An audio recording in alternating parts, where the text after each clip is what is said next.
ఇవి యూరోప్లో గేదెలు అండి, తెల్లగా ఉంటాయండి. తెల్ల గేదెలు Ben and Jerry ice cream మీద ఉంటాయి అన్నమాట.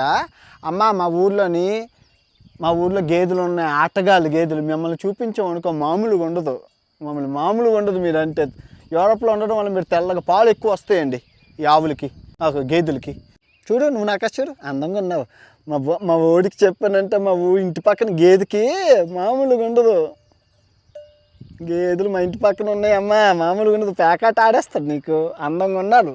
యూరోప్లోని ఆవులు తెల్లగా ఉన్నాయి కదా, పేడ ఎర్రగా ఉంటుంది అనుకున్నాను. పేడ నల్లగానే ఉంది, అలాగే ఉంది. అంటే పేడ ఎక్కడైనా పేడేనమ్మా. వీళ్ళని చూస్తానా, అలాగేనమ్మా. సంబంధాలు చూస్తాంలేండి. మా వాళ్ళు నల్లగా ఉన్న ఆటగాళ్ళు ఎలాగా వాకింగ్ చేస్తున్నాయి. ఆరోగ్యం కొండలు ఎక్కడమ్మా మంచిది. అలాగే తెరిస్తే నడుస్తే మంచిది, ఆరోగ్యానికి మంచిది.